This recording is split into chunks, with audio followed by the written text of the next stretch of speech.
Muy bien, vámonos a continuar con nuestra serie del día de hoy en Cartas del Reino para las Naciones. Estamos en la carta a los Hebreos. Continuamos en la carta a los Hebreos y vamos al capítulo número 5. Déjenme poner el ISOR también. Órale, ahí vamos a ponerlo. No me acuerdo si en Facebook. También en Facebook se puede poner, sí, ahí está. Bien, capítulo 5 de la carta a los Hebreos. Bien, el capítulo anterior hablamos de esa oportunidad que nos da el Creador de poder acercarnos a Él, de poder, ahorita voy a citar el Salmo también que tenemos aquí, de poder acercarnos a través del Mesías, pero dijimos que no solamente es acercarse a Él, sino sabernos acercar, ¿ya? En la clase pasada dijimos que si bien el velo dice que se rompió, lo estudiamos ya en los evangelios, si bien el velo se rompió y ya hay acceso directo al Padre a través del Mesías, esto no significa que podamos entrar como sea, sin ningún conocimiento y sin saber lo que hacemos, sino que el Eterno nos llama a acercarnos de la forma correcta, ¿verdad? Ya lo dijimos en la clase pasada, el Eterno nos llama a acercarnos de la forma correcta. Y el autor a los Hebreos va a empezar a retomar el tema del gran ministro. El gran ministro celestial, el cual tiene una figura o un orden, el orden del famoso Melquisedec, del cual se habla mucho y se sabe poco, ¿verdad? Sobre todo eso, ¿no? Se habla demasiado y hay cosas que se hablan que quién sabe dónde las sacaron, pero que se dice muy poco. Lo vamos a recordar en un salmo que está citado y históricamente referenciado en el libro de Génesis, en aquel encuentro que tuvo con Abraham, o Abraham que tuvo con él, ¿no? Pero bueno, eso no es tanto lo importante, si ya lo sabemos. Aquí el punto es el Mesías como gran ministro, que el autor va a decirle a los judíos del primer siglo, a todos los israelitas del primer siglo, les va a decir que ya no se va a depender más del servicio del templo, ya no se va a depender más de los ministros terrenales, ya no se va a depender más de la sangre de los machos cabríos, de las ovejas, ni de los toros, sino que el gran ministro, el Mesías, es el que va a venir a sustituir todo eso y es el que nos da la entrada al Padre, por medio de su ofrenda. Dice en el verso 1, dice, porque todo gran ministro tomado de entre los hombres es constituido a favor de los hombres en lo que concierne al Todopoderoso. Hebreos 5. Para que presente ofrendas y sacrificios por los pecados, pudiendo ser indulgente con los que son ignorantes y extraviados, puesto que él mismo está sujeto a debilidades, y a causa de ellas debe ofrecer sacrificios por los pecados, tanto por el pueblo como por sí mismo. Bien, en el capítulo 5 entonces, del 1 al 3, lo primero que va a decir el autor es la debilidad del pacto antiguo. ¿Se acuerdan que hemos hablado de eso? Que el pacto antiguo tenía una debilidad. No que era imperfecto, porque una cosa es que no sirviera, que fuera imperfecto, o que fuera algo que no sirvió en el pasado, porque tenemos una realidad en la historia de Israel. El pueblo se acercaba, el pueblo se acercó, e incluso grandes servidores del Eterno se acercaron delante del Eterno trayendo sangre de animales. ¿Y fue aceptada o no fue aceptada? Por supuesto que sí. Cuando los grandes ministros y cuando los verdaderos servidores se acercaban con esto, el Padre lo aceptaba. Aceptó la de Abel, por ejemplo, aceptó la de Noé, incluso Noé después del diluvio también hizo Corbanot, aceptó las de Abraham, Isaac y Jacob mientras peregrinaban en su vida. ¿Se acuerdan que ellos hacían altares y entregaban víctimas? Aceptó la del pueblo de Israel también, el Corbán de Pesaj, el día que salieron, la sangre del pacto. Aceptó la sangre derramada en el monte Sinai cuando pactó con ellos, y aceptó cualquier cantidad de sangre todo el tiempo. Y era era admitida y tenía su función, y además cubría los pecados. En el caso, por ejemplo, de Salomón, cuando Salomón consagra el templo, dice que él hace muchos sacrificios, entrega muchas víctimas, y lo hace en la época de Sukkot. Y ya un día analizamos en el libro de los Reyes todos los sacrificios que se hizo. ¿Alguien recuerda el número de todos en absoluto? Porque cada día, por ejemplo, iba aumentando, ¿no? Iba aumentando ovejas y cabríos y reses. Un día hicimos la cuenta, no me acuerdo cuántos fueron, pero eran, si fueron 70, por ejemplo, toros, imagínense, más todo lo demás, creo que fueron como 100 y tantos, algo así, o 200 y tantos, una cosa así. Es decir, si había un intermediario, si había víctimas, si se aceptaban, si eran eficaces también en su momento, pero la debilidad finalmente estaba ahí. ¿Cuál? Aquí lo está diciendo, ¿no?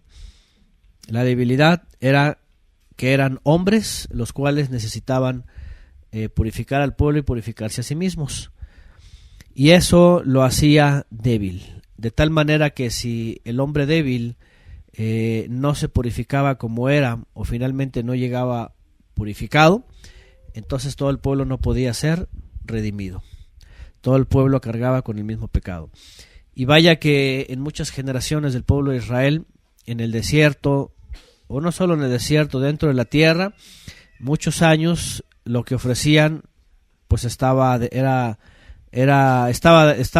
más, porque requerían verdaderos sacrificios, ¿no? En el caso de Saúl, por ejemplo, en el caso de Saúl, que lo hemos mencionado ayer, también lo mencionamos y lo hemos mencionado antes,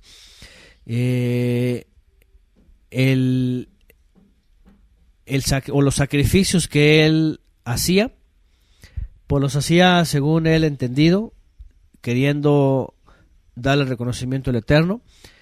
Pero también, por ejemplo, él, aunque en el caso de David también los hizo espontáneos, la diferencia con Saúl es de que los hacía habiendo un ministro, habiendo un orden, en el caso de Samuel, y que incluso un día que se adelanta, ¿se acuerdan? Un día que se adelanta a hacer sacrificios, que porque no veía a Samuel y él se desespera y entonces lo hace, que para la batalla y no sé qué, y Samuel lo reprende, ¿no? Le dice que lo ha hecho locamente, ¿no?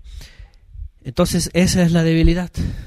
Al final de cuentas se necesitaba un ministro, y a veces los ministros ni siquiera podían cargar con esta responsabilidad. Entonces, bueno, dicen por acá, por esa razón los hombres se justifican y son indulgentes o perdonadores y caen en indultar el libertinaje, no tienen la calidad moral, diciendo nadie es perfecto, dice aquí Enrique, todos somos pecadores, etcétera, etcétera, etcétera. De hecho, lo que vimos justamente ayer, la clase pasada cuando estábamos hablando, no, la clase antepasada, y también la pasada cuando estábamos todavía en el tema de que citan como ejemplo a Martín Lutero, ¿eh? Que decían, si Martín Lutero era débil, dicen, pues todos los demás, ¿no? Si él no podía estar ni 15 minutos sin pecar, dicen los calvinistas, dicen, pues cuánto yo pecador, ¿eh? Y entonces le dan rienda suelta y luego dicen, no, que los hombres, que esto, que el otro, y sí, se dejan caer en todo este libertinaje. Pero justamente por eso el Eterno piensa en enviar un ministro perfecto para que nos perfeccione. Qué curioso. El sistema en el mundo predica la debilidad. Es más, y bueno, aquí es donde conectan muchos temas. Sobre todo el tema del sacerdocio católico. Porque el catolicismo tiene sacerdotes. Y tiene sacerdotes para reconciliar a los feligreses. Ajá. Y hacen misas una y otra vez para reconciliar a los feligreses. Y cuando el católico peca, ¿qué tiene que hacer? Tiene que ir al confesionario. Delante del sacerdote, del mediador, y entonces dice que se confiesa, y dice que el otro le dice, tienes que hacer esto y esto, y entonces tus pecados te son perdonados, ¿verdad? ¿Alguien de ustedes fue cuando era católico a esas cosas? ¿No? Cuando en su primera comunión fue y se confesó. ¿Y qué le dijeron? ¿Haga cuántas? ¿Haga qué cosas? Un montón de Padres Nuestros y un montón de Aves Marías, ¿no? Y ya con eso quedó limpia.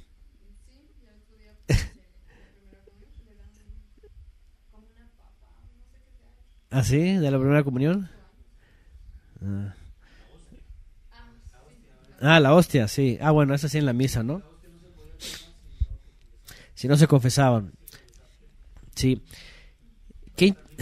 Para estar limpio, para estar presentable a Dios, ¿no? Para poderse comer a Cristo, ¿no? Porque así dice que reciben a Cristo, se lo comen. Ajá. Bueno, el sacerdote obviamente hace el rito ¿no? De convertirla en el cuerpo y la carne.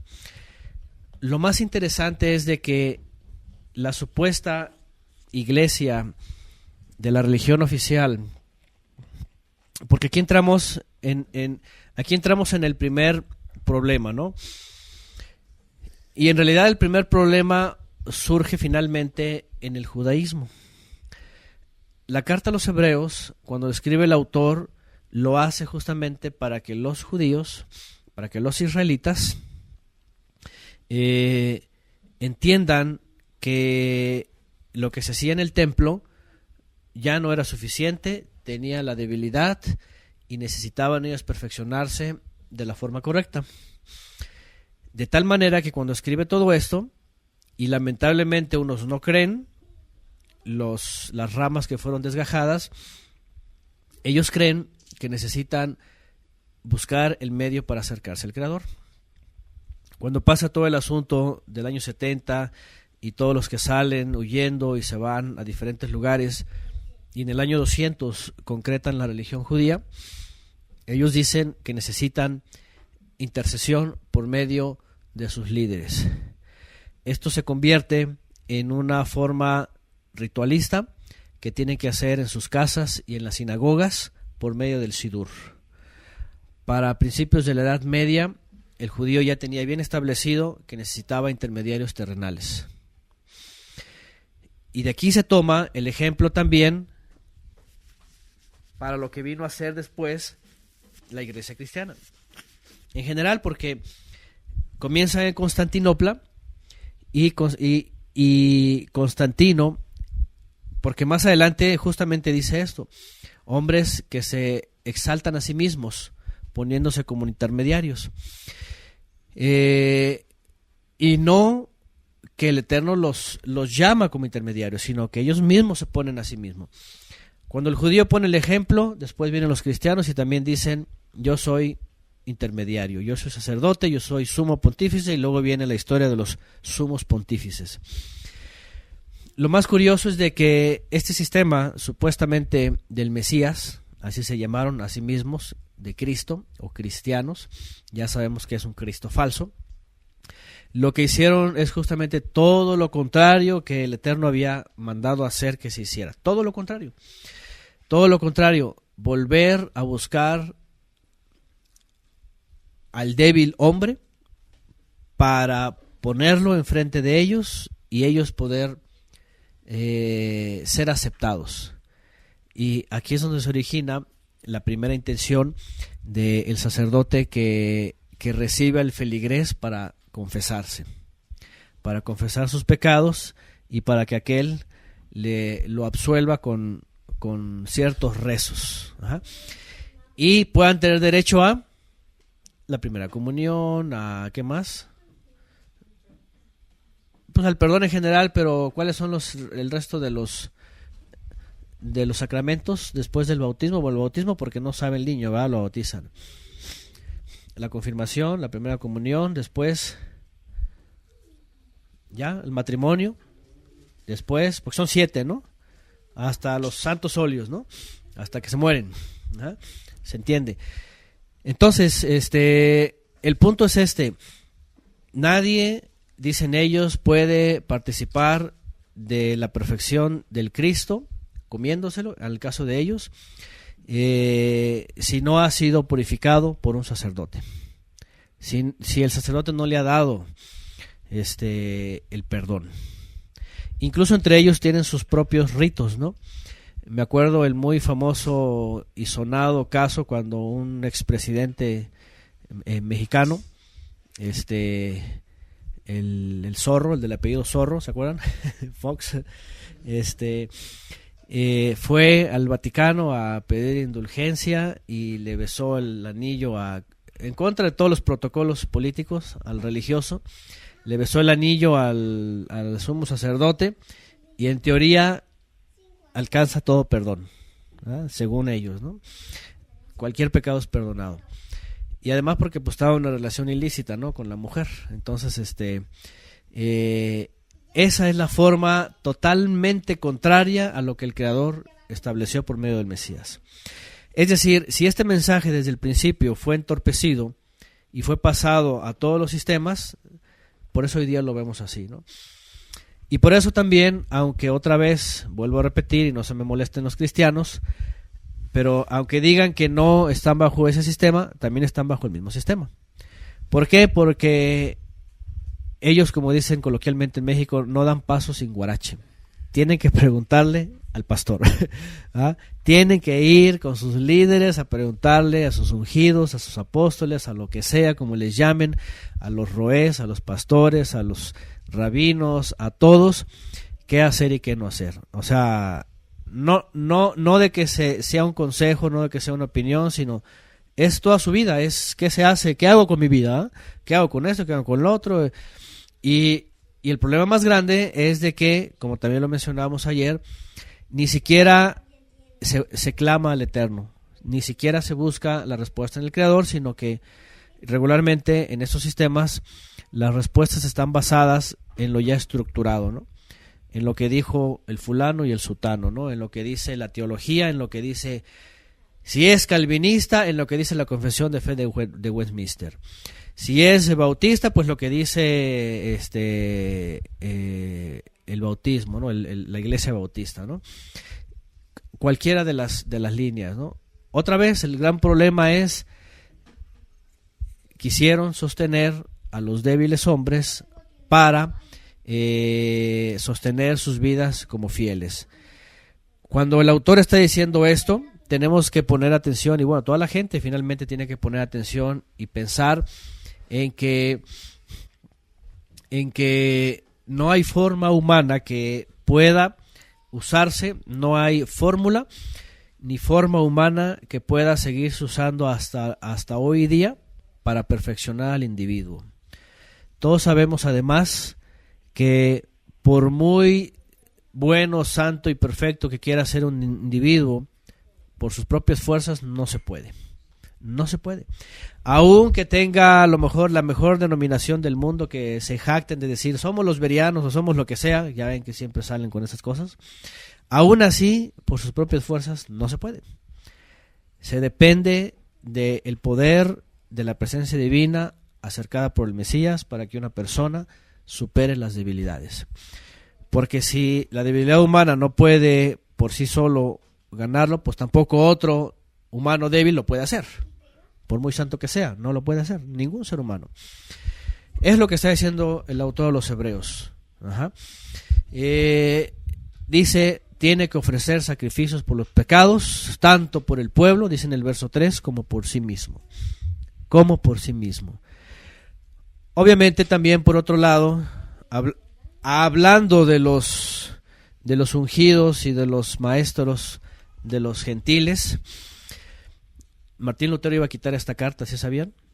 la carta a los hebreos, él en su Nuevo Testamento que iba a hacer, iba a quitar unos evangelios, iba a quitar la carta a los romanos, iba a quitar la carta a los hebreos, iba a quitar la carta de Santiago, iba a quitar un montón. Por todos los que le afectan a su doctrina, ¿no? Imagínense. Y sobre todo esta, porque aquí vienen explicados, fíjense nada más, muchos de los problemas y confusiones que acarrea hasta el día de hoy la doctrina cristiana. Cuando digo doctrina cristiana estoy hablando de todo lo que sale de Constantinopla hasta hoy día, todas las hijas, por supuesto, que están regadas en toda la cristiandad, ¿eh? ¿Por qué? Porque un punto, por ejemplo, importante es que dice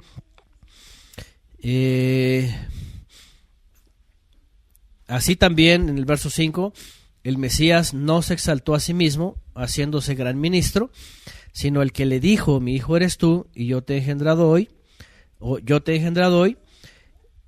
este es el que lo posiciona como un remedio para el ser humano. Y en todos los sistemas lo que están haciendo es, necesitas, como lo dijimos en clases pasadas, en el Shabbat pasado mencioné yo esta frase, se han puesto o se han levantado a sí mismos como mediadores del mediador. ¿Se acuerdan que hablamos de esta figura? Como revendedores, ¿no?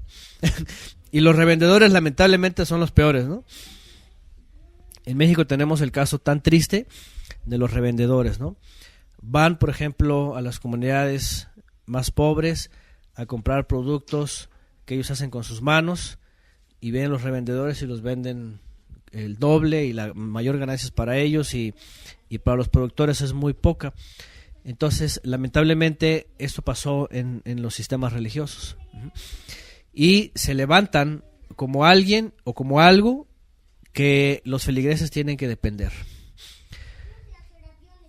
Otra vez, la carta a los hebreos despedaza muchas de las teologías, doctrinas, costumbres que tienen ellos.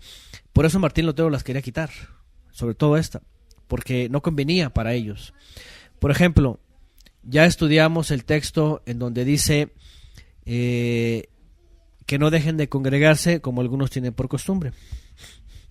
Ya dijimos que el contexto original, de judío a judíos, de hebreo a hebreos, de israelita a israelitas, era no dejen de santificar los días de consagración, los días de reunión, los días de las citas santas. Y esta incluye Shabbat, por supuesto, ¿no? Pero cuando Martín Lutero no pudo quitar esto, ¿qué es lo que hacen los teólogos? Usan este texto para decir, no dejen de ir a la iglesia. ¿Por qué? Porque para ellos ir a la iglesia es la dependencia de la salvación, básicamente. ¿Por qué? Porque ellos dicen, es que si te sales de la iglesia, te sales de la cobertura. Y si te sales de la cobertura, andas como ovejita perdida, fácil para el león, ¿verdad? Fácil para el lobo. ¿Sí o no? Y hasta acá, hasta Cuernavaca llegó el hermano que se salió con su familia, lo sacó ya de la iglesia, de la cobertura, y hasta acá andan perdidos, dice el hermano en Cuernavaca. Entonces, y fíjense cuántos años estuvimos con esa amenaza, ¿verdad? Pero después de cuántos años decimos al contrario, al contrario, más bien estaba ya enlistado para el matadero, ¿no? Para, ¿cómo se dice? Para la máquina esa, ¿cómo se llama? Para la trasquiladora, ¿verdad? Estaba pasando en la trasquiladora todo el tiempo, ¿no? Entonces, esto es lo más asombroso. Bueno, aparte de la carta a los hebreos, que por ejemplo, hablando por ejemplo de la doctrina trinitaria totalmente egipcia y babilónica, metida en Constantinopla y para acá, que aquí también queda destruida, ¿no? Porque está hablando el Todopoderoso que tiene un siervo que es ministro, ¿no?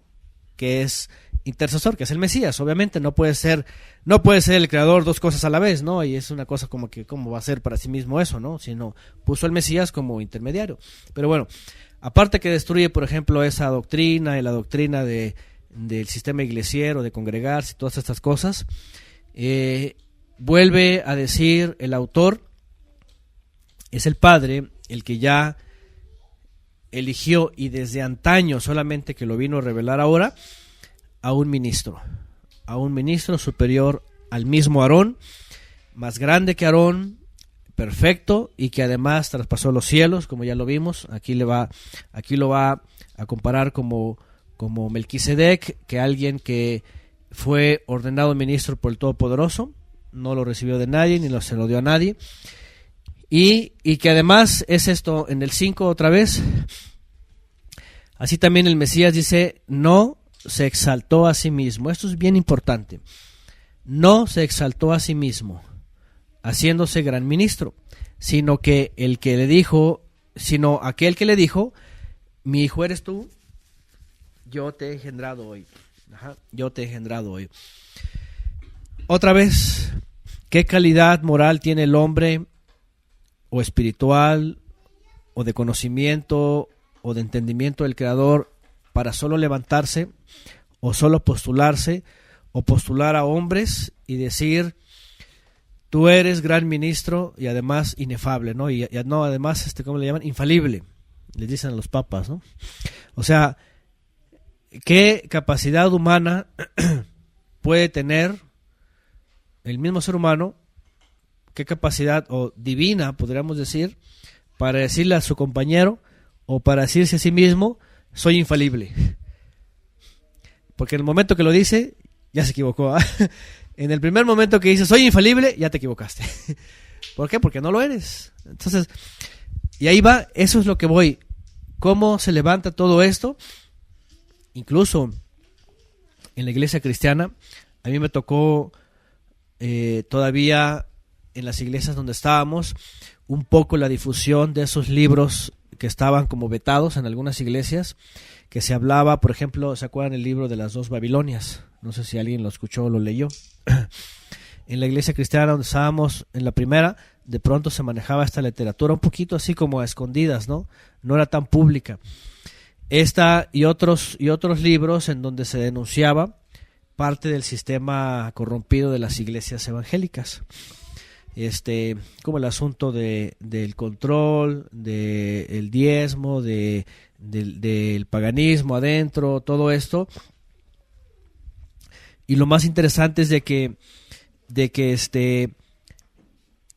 ya había décadas atrás alguna denuncia así, pero el mismo sistema iglesiero y sus librerías empezaron a sacar de circulación esos libros, y empezaban a meter un montón de libros de teología de los nuevos apostólogos, y ya cuestiones espiritistas que buenos días Espíritu Santo y cosas de esas de Benny Hinn, y ya saben, todas las locuras de Cash Luna, de finanzas, todo era prosperidad, espiritismo, le llamamos así porque no es espiritualidad, y qué más, y declaración positiva y guerra espiritual. Y de pronto, de un momento a otro, ya era toda la literatura, hasta el día de hoy en las iglesias, encuentran un aparador así grandísimo en las librerías. También las iglesias que tienen sus librerías cristianas ahí mismo adentro. Un aparador grande, y la mayoría de los libros son prosperidad, éxito, superación, ¿sí o no? Y cuestiones de la doctrina y cuestiones de la declaración positiva. ¿Por qué? Porque cuando se hubo la denuncia justamente de esto, de cómo, porque a mí me tocó en ese tipo de literatura leer que se denunciaba demasiado al Papa. Los cristianos, por eso eran protestantes, porque protestaban en contra de la autoridad papal, originalmente así se les llamó. Sin embargo, en la medida que pasó el tiempo, como la clase que vimos ayer, se fueron asimilando tanto que poco a poco, como decía el escritor ayer, dice, como las canas van saliendo y el individuo no se da cuenta, ¿verdad? Hasta que alguien le dice, oye, ¿tienes canas? ¿Cómo no me he dado cuenta? Yo me siento tan joven. así paulatinamente van saliendo, así en el cristianismo no se dieron cuenta y lo que criticaban tanto lo vinieron a hacer, se asimilaron. Y hoy día ya ni siquiera pueden levantar demanda o denuncia al gran pontífice que se levantó a sí mismo y se reconoció, se exaltó a sí mismo como un ministro, porque en cada iglesia ya exaltaron a sí mismos, a sus líderes como primero, como intercesores, segundo, los lugares como lugares en donde van a alcanzar todo lo que necesitan como feligreses, y finalmente a los pastores o a los roés, llámese en la mesiandad también, o a los morés o a los rabinos o todos estos, como los exaltan, pues como infalibles. Por eso hace rato dije, lamentablemente la gente está acostumbrada a ir a sus papitas, ¿verdad? O a sus rabinitos, o a lo que sea, como se llame, roés, todas estas cosas, porque los hacen ellos mismos infalibles. Uh-huh.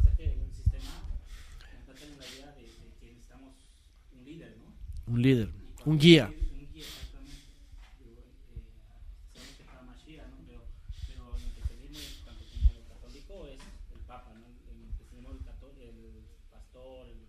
Los papitas. Pero el ser humano se ha acostumbrado a ese sistema que cuando pasa algo en la iglesia o se congregan, se siente sin la cobertura, sí. Necesitas oír al pastor, es más, que el pastor te ore, no los ministros o los sugieres, no sé cómo le llaman, porque te han acostumbrado a ese sistema. Sí. A nosotros nos pasó cuando vamos a reunir, éramos un grupo. Y de repente se va y quedamos dos. Claro. Y nos sentimos una vez sin la cobertura. Como abandonados, ¿no? Exactamente, como abandonados. Entonces decíamos, bueno, ¿y ahora qué hacemos, no? Entonces, ahí se muestra la misericordia del Eterno, que 2-3 veces pasó eso, hasta que nos acercó al camino correcto. El camino, sí. Y nos dio el entendimiento, que nada, para darnos cuenta que no necesitamos un pastor, un rol, sino de la presencia del Eterno a través de Mashiach. Claro, y si acaso el hombre va a dar un consejo, el único consejo que tiene que decir al que se siente desamparado y solo es: busca al pastor de los pastores, ¿va? Al príncipe, al Mesías, ¿no? Que de él viene la fuente de la sabiduría, del conocimiento, del consejo, ¿no? Ajá. Pero un pastor una vez nos dijo, bueno, le dejó a un hermano, le dice, no, pues busca un pastor, una iglesia en la que vas a congregar. O sea, te inducen a buscar. Sí. No te puedo dar la cobertura yo, pero busca otro. Sí, entre ellos mismos se están pasando. Sí, se están pasando la cartera de clientes, ¿no? Así es. Ajá, ahí te los mando, ¿no? Sí, eso, parece que no, pero el punto principal finalmente del autor a los hebreos, aunque se lo dice a hebreos, se lo dice a judíos, es eso. Ya no podemos depender de hombres, de sistemas, ni siquiera del templo. De hecho, llega un momento, adelante lo vamos a volver a repetir, donde dice: lo que se ha dado por antiguo está a punto de desaparecer, el asunto del templo y los sacrificios en sangre. Esa intercesión, ese sistema de intermediación estaba pasando. Y lo más lamentable, pues, es de que hoy día la gente se ha afianzado a estos sistemas y han dejado de buscar el consejo, la respuesta, porque creo incluso que hasta la misma gente se le ha mentalizado de que sus oraciones no son eficaces. Como que a lo mejor entre ellos siente que son impotentes, siente que son ineficientes, ineficaces, y que si oran no van a recibir nada. Como que necesitan acudir al individuo, ¿verdad? A recibir todas las respuestas, hasta de que si las cosas más simples a veces, ¿no? Y lo que hace el Mesías es todo lo contrario. Todo lo contrario. El Mesías está abriendo la puerta hacia él. Venid a mí, descansad en mí, buscadme, el que me sigue. Es decir, es muy claro cuando él está diciendo que si el Padre busca verdaderos servidores y estos aparecen, lo van a buscar por medio del camino, verdad y vida. no por medio del sacerdote en Jerusalén, ni el sacerdote en el vaticinio, ni el sacerdote en Babilonia, ni nada de esto. Eso es muy importante, definitivamente. Ajá. Entonces, y bueno, aquí como hablan de lo que dijo Yeshua sobre el ciego que guía a otros ciegos, ¿no? Todos van a caer en el pozo. La figura de que efectivamente alguien que va a guiar a los demás es que tiene que conocer el camino, tiene que saber el camino. El camino al Padre lo sabe el Mesías. El hombre nos equivocamos, nosotros sí somos infalibles, somos falibles, el Mesías es el infalible. Y bueno, otra vez sobre el verso 5, el Mesías, por otro lado, vemos que el Mesías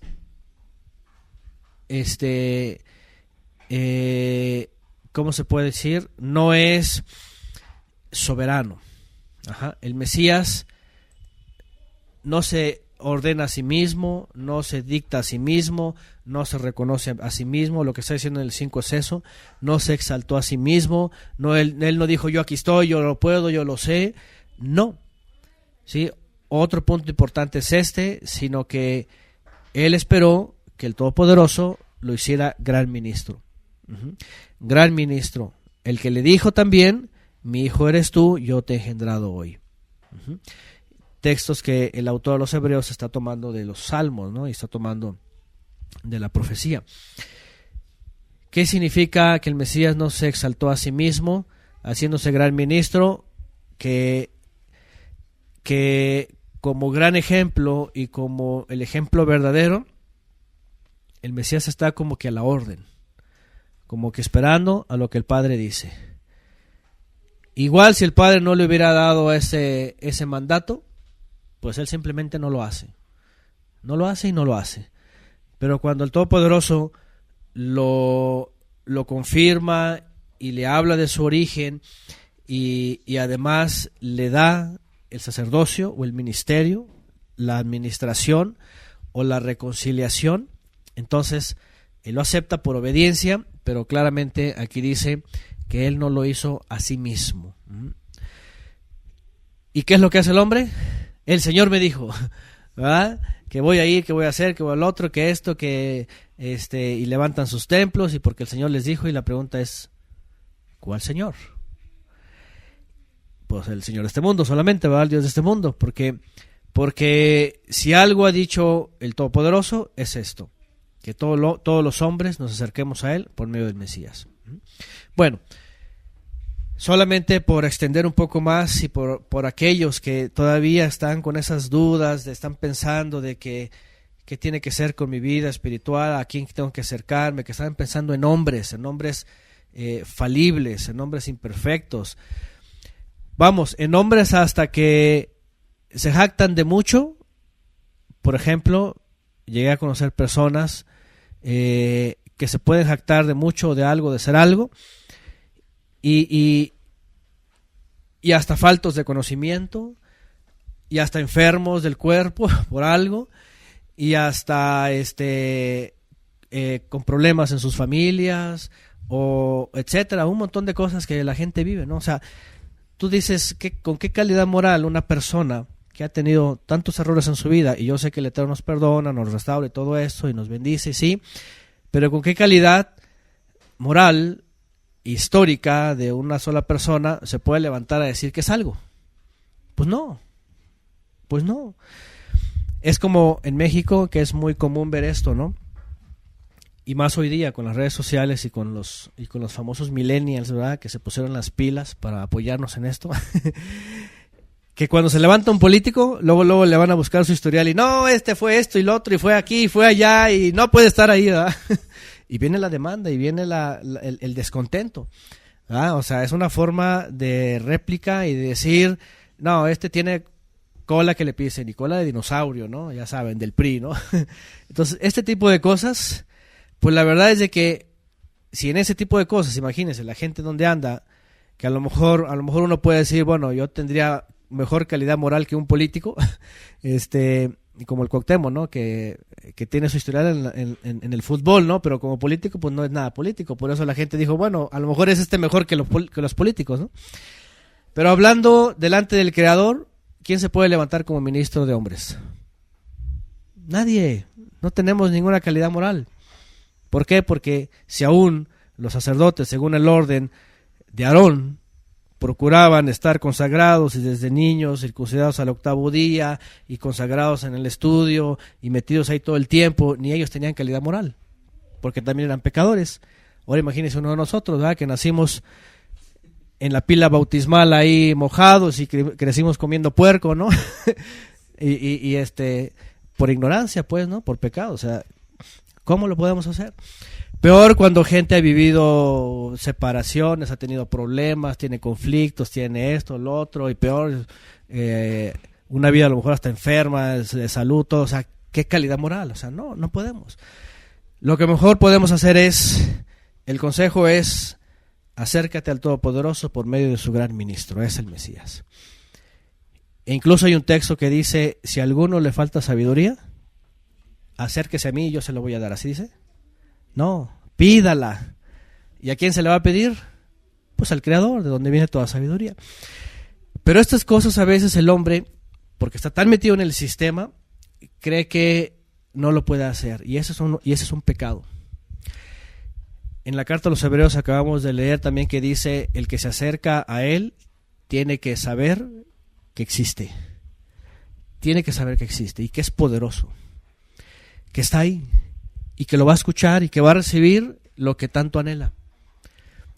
Pero lamentablemente lo que vemos es en muchas iglesias muchos pecadores que se acercan pero ni saben que existe, ni lo experimentan, ni la idea a lo mejor, pero calman sus conciencias con hombres, ya sean, llámese el ismo que sea, y eso es lo más grave. ¿Por qué? Porque si ya está la puerta abierta, que es el Mesías, y ya está el camino, verdad y vida, pues ¿qué más quiere el hombre? Pero por el problema de todos estos sistemas y todas estas iglesias y todas las hijas de Roma y todo lo demás y el rabinismo, crean hombres pecadores simplemente con el hecho de acercarse a donde no tienen la seguridad que está, y eso es grave. Es como cuando, pues es tan sencillo como es que la fe es tan simple como el simple hecho de saber que estamos vivos, ¿no? De saber que tenemos vida, y lo primero que pensamos es el Creador que me da vida. O sea, no puedo decir es un hombre que me da vida. ¿Ah? No puedo decir ni siquiera que es un accidente del universo que tengo la vida, ¿no? Como la evolución, ¿no? Que de pronto dices, ¿dónde salió? ¿Quién sabe? En algún momento salió cosas que son difíciles a veces para muchos: origen de la vida, origen de la inteligencia, origen del lenguaje. Y se están peleando entre ellos y dicen, ¿dónde está? De pronto le brotó, de pronto le salió ahí el software y empezó a hablar el idioma articulado. No. Y ahí es donde todo viene del Creador. Pero bueno, sigue, dice en el verso, bueno, este texto está referenciado en el 6, como también dice en otro lugar. Primero le dice: mi hijo eres tú, yo te he engendrado hoy. Y luego le dice, como también dice en otro lugar, aunque no cita exactamente el lugar, pero para todo israelita saber que lo dice, lo recuerdan en el Salmo: tú eres ministro para siempre, según el orden de Melquisedec. El autor de los Hebreos se sostiene en el Salmo 110, verso 4: juró el Eterno y no se retractará o no se arrepentirá, tú eres ministro para siempre, según el orden de Melquisedec, el rey de justicia. Este salmo es un salmo mesiánico, profético, un salmo de David, el mismo que cita Yeshua cuando los fariseos se acercan y andan cuestionándolo, y el Mesías se acerca y les dice: a ver, ¿de quién es hijo el Mesías? Y ellos empiezan, pues de David. Pues de David. ¿Por qué? Porque la tradición judía otra vez les había instruido, les había enseñado les había hecho confiar en el hombre que decía que el Mesías era literalmente, o iba a ser literalmente, hijo de papá y mamá, del linaje de David, y no una figura como hijo de David. Acuérdense que hemos hablado de eso. Una cosa es del linaje de David en el sentido literal y total biológico, y otra cosa es la figura del hijo de David, que significa alguien como David. Este texto lo cita Yeshua en esa ocasión también, cuando dice el Eterno, dice palabra del Eterno a mi Adón, al Mesías, pues. El Adón dice, porque aquí vienen estas dos expresiones, palabra del Eterno que le dijo a el Adón, a el Mesías, siéntate a mi diestra hasta que ponga a tus enemigos por estrado de tus pies, ¿no? Ese es uno de los textos que fue citado también por el Mesías.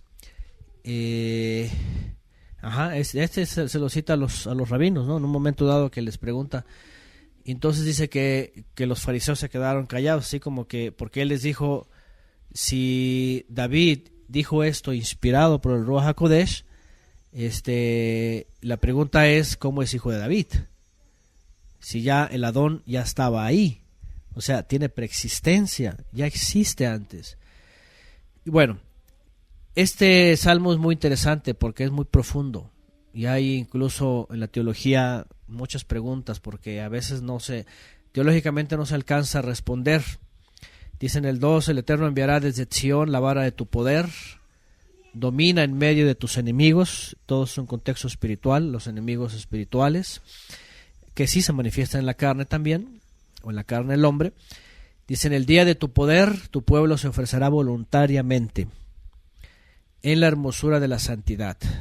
Desde el vientre de la aurora tienes el rocío de la juventud. Sobre todo este texto lleno de muchos misterios, pero entendiendo la revelación del Mesías en el día de su manifestación con poder, como lo cita también Deuteronomio 32, que ya lo hemos citado antes, que él iba a aparecer para destruir a sus enemigos. Dice, tu pueblo se ofrecerá voluntariamente en la hermosura de la santidad. Esto encaja con el cambio, con la transición de el ofrecimiento, podríamos decir, bajo la instrucción sacerdotal del templo físico, al cambio voluntario de un ofrecimiento en espíritu y en verdad. Por eso Yeshua enseñó eso. El Padre está buscando verdaderos servidores, no gente que esté naciendo y creciendo y diciendo esto tienes que hacer cuando te pase esto, sino que voluntariamente se ofrezcan y digan, tengo que acercarme al Creador y lo tengo que hacer de todo mi corazón. Cuando se habla, por ejemplo, cuando se habla de hacer teshuvá,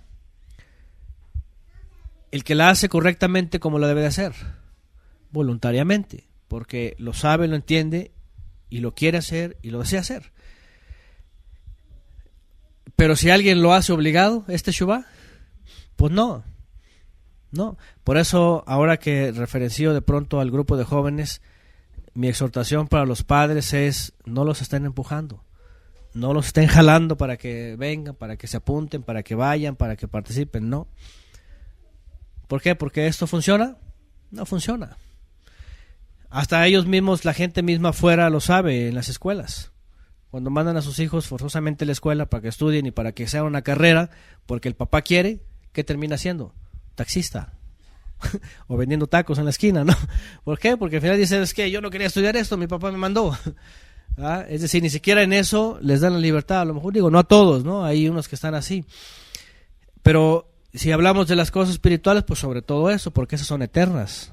O es salvación eterna o es perdición eterna. Cuando se habla de todo esto, el Mesías iba a traer como consecuencia también, en este proceso del que el Eterno iba a poner a sus enemigos por debajo de sus pies, dominarlos y traer la redención, dice, iba a ser que el pueblo en la hermosura de la santidad se ofreciera voluntariamente. Aunque se le agrega después, desde el vientre de la aurora tienes el rocío de la juventud. Hay textos diferentes, hay versiones diferentes, porque hay un conflicto aquí en cómo traducir estas palabras que son muy profundas. Pero bueno, el punto principal, el 4, juró el Eterno y no se va a arrepentir, tú eres ministro para siempre, según el orden de Melquisedec. Por otro lado, el autor a los hebreos,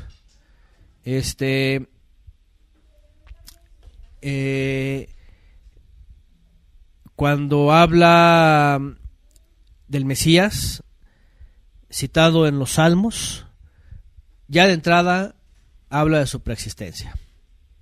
Preexistente, ahí está, antes de. Aunque el Mesías también habló y dijo, yo soy antes de Abraham, yo existo antes de Abraham. ¿Se acuerdan esa famosa expresión? Bueno, que en la Septuaginta y a nuestros idiomas le ponen yo soy y luego cometen la locura de poner la Y mayor para decir que es el gran yo soy, ¿no? Pero lo que está diciendo en hebreo dice es, yo existo antes de Abraham. El autor de los Hebreos, aquí también citando los Salmos, dice ya tiene preexistencia. Pero no solo eso, sino que además ya tiene la encomienda del Creador desde antaño de ser el gran ministro. Es decir, cuando se le da la promesa a Abraham, que todavía no había Isaac, que todavía no había Jacob, que todavía no había 12 tribus y que por lo tanto todavía no había Aarón, ya desde ahí en la promesa ya está el gran ministro. Ajá. Es decir, con anticipación el Creador lo muestra, pero da un lapso de tiempo en el pueblo de Israel y en la humanidad para darles sacrificios terrenales y decirles, ustedes son incapaces de salvarse a sí mismos. ¿Para qué? Para que cuando aquel que ya había sido engendrado, ya había sido anunciado y ya tenía el principado, como dice también el profeta Zacarías, sí es el que es Zacarías, que dice y su reinado desde el principio de la eternidad, sí es ese, cuando dice, pero tú Belén Efrata, recuérdenme, si es Zacarías, que se habla del Mesías y que se habla de su reinado, de su principado, dice, es de antaño, desde la fundación del mundo. Entonces, el autor a los hebreos está diciendo, ¿saben qué? Va más allá de todo lo terrenal, va más allá de cualquier pensamiento humano. El Padre ya había organizado todo esto y ya lo estaba contemplando como el verdadero ministro. Y lo era. Lo era en el sentido de que cuando el Creador crea todas las cosas, tiene que crear o emanar primero al intermediario. ¿Se acuerdan? Bereshit bara Elohim. Con el principio creó el Todopoderoso. Cuando viene a ser intermediario, porque cuando escuchamos la palabra sacerdote, lo primero que pensamos que es alguien que oficia sangre para acercar a alguien al Creador. Pero la verdad es de que Cohen, en hebreo, la palabra Cohen, donde vienen los Kohanim, no significa alguien que es carnicero. O sea, que está derramando sangre todo el tiempo. No lo fue, no era necesario. Eso fue aquí abajo, cuando el hombre derramó sangre y tenía que pagar con sangre. Tuvo que venir una sangre para rescatar su sangre, su vida. El primer ministro, en realidad, gracias Jimena, es Miqueas, ahí está, puso Mario Leal, Miqueas 5:2, gracias por la cita, ahí está. El gran ministro comienza siendo ministro intermediario como medio de creación, medio de administración y medio de bendición.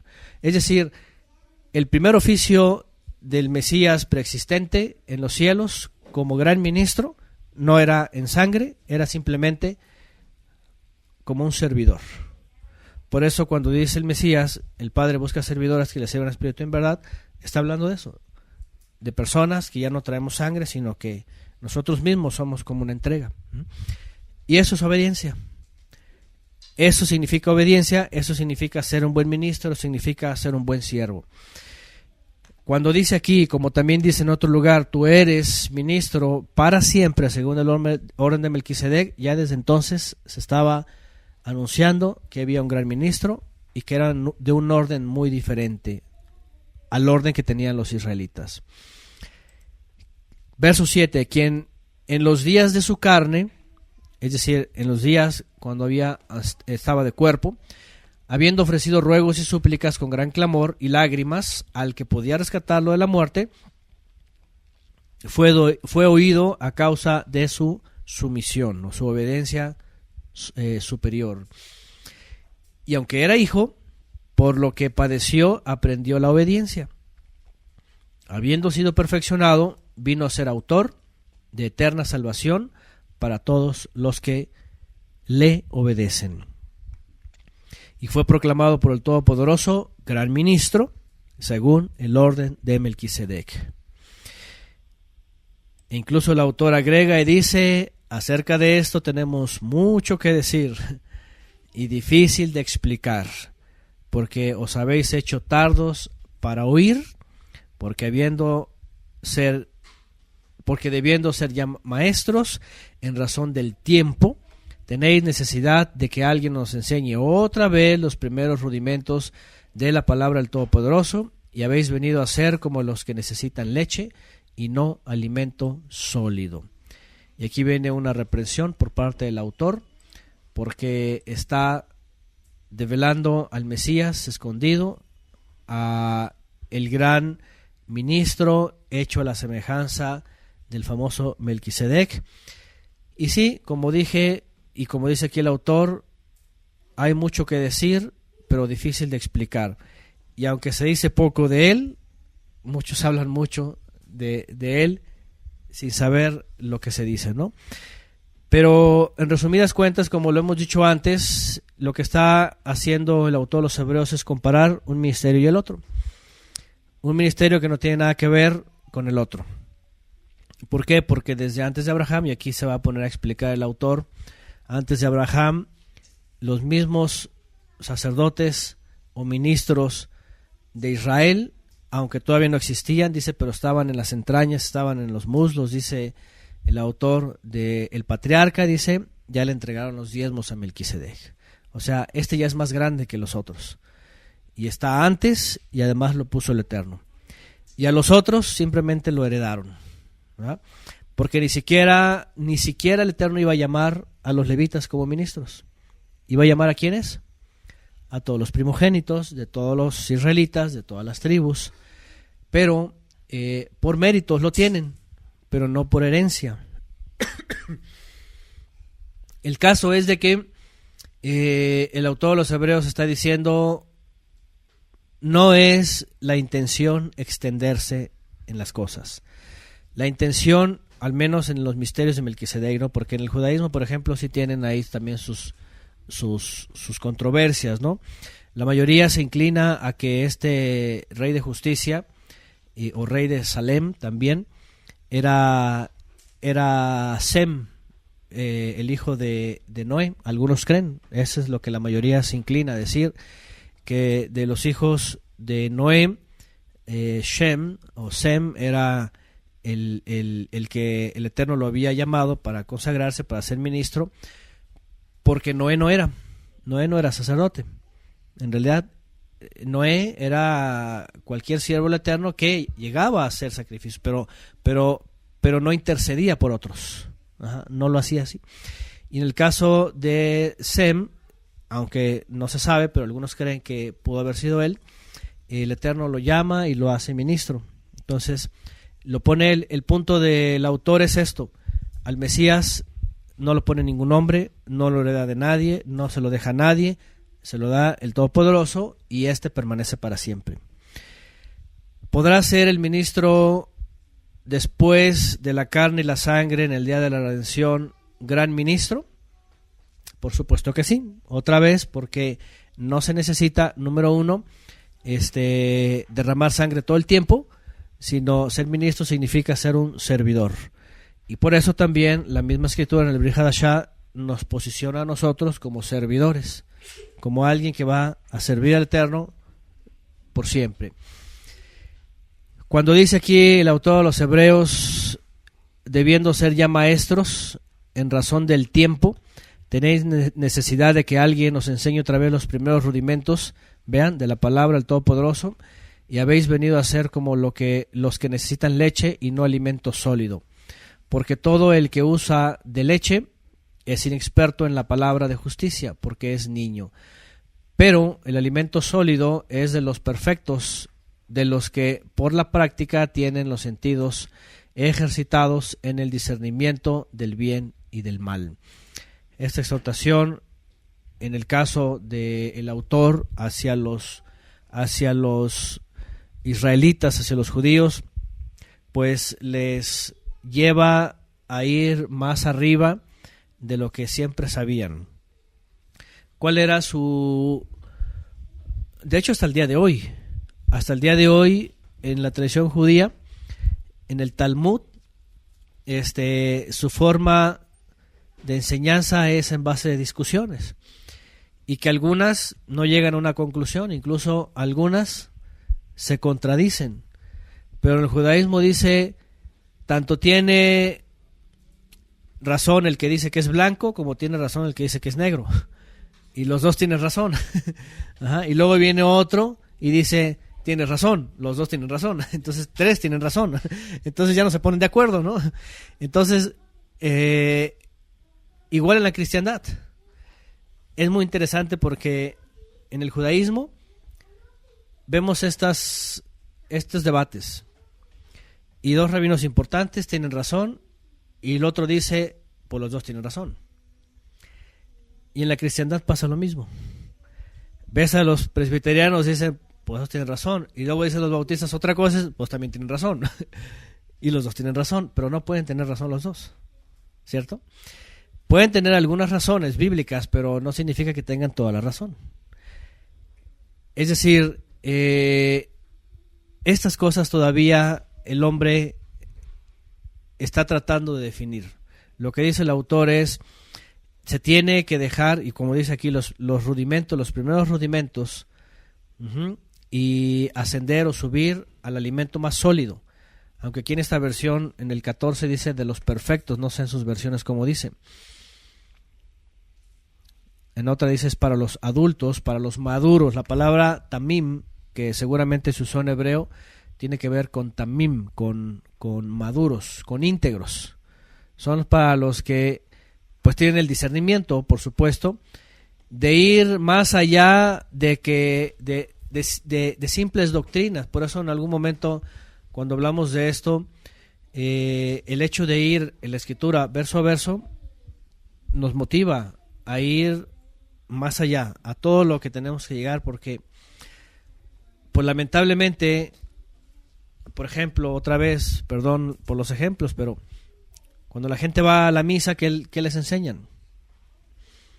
¿Cuántos versículos del Evangelio? Lo lee alguien y luego viene la homilía. ¿Pero eso qué es? Eso nada más entretenimiento. Y es como en el judaísmo. El judaísmo leen la porción de la Torá. En el catolicismo leen la porción del Evangelio. Y en la cristiandad lo mismo, es también como la porción del Evangelio. Yo me acuerdo en las iglesias que estuve, vamos a leer tal versículo y alguien tiene sus métodos, ¿no? Alguien lee uno y luego todos leen los demás, o uno lee en voz alta y le repiten todos y puras cosas de esas, ¿no? Hasta son protocolarios, ¿verdad? Y cuando van a leer, ¿qué hacen? Se paran y todas estas cosas. A lo que voy es, ¿qué es esto? ¿Es un juego? ¿O de qué se trata, no? El autor de los Hebreos está diciendo, deberían ya de ir a lo profundo, ¿no? A lo que es este gran ministro y lo que nos llama a ser este gran ministro a nosotros. No a estar nada más haciendo lecturas y repitiendo y el colmo, ¿no? En el judaísmo es que tanto el catolicismo como el cristianismo toman el mismo ejemplo. Fíjense que muchos critican el fariseísmo de los judíos, pero esos que lo critican lo hacen, lo practican. Por ejemplo, en las iglesias cristianas, yo me acuerdo siempre ponían a leer a alguien, o el pastor leía, o alguien leía, y los demás vayan leyendo la lectura, y ya después cierra la Biblia y todo es homilía, todo lo que dice el predicador, ¿no? En el judaísmo es lo mismo, es la porción de la Torá, leen una pequeña porción y es homilía, y así. En la iglesia católica también leen una parte del Evangelio y de ahí todo es homilía. Y la pregunta es, ¿y cuándo se va a crecer? ¿Cuándo se va a ir a perfeccionarse y a vivir una vida de ministros verdaderos, imitando al ministro verdadero? Aquí la exhortación es esa, ir más arriba, dice. Pero el que solamente se lava con la pura leche es inexperto en la palabra de justicia porque es niño. Y dice, pero el alimento sólido es para los maduros, de los que por la práctica, además de eso, la práctica, tienen los sentidos ejercitados en el discernimiento del bien y del mal. Y otra vez, la gente comúnmente que está esperanzada al hombre no tiene el discernimiento del bien y del mal. No saben, necesitan a alguien que les diga, y peor tantito, se acercan a alguien que tampoco sabe ni el bien ni el mal. ¿Verdad? Así pasa. Entonces, se necesita más que, por eso es el gran problema de depender de sacerdotes terrenales, de sistemas terrenales. El autor lo que está diciendo es eso. Ya tienen que superar todo eso, ¿no? Tienen que avanzar.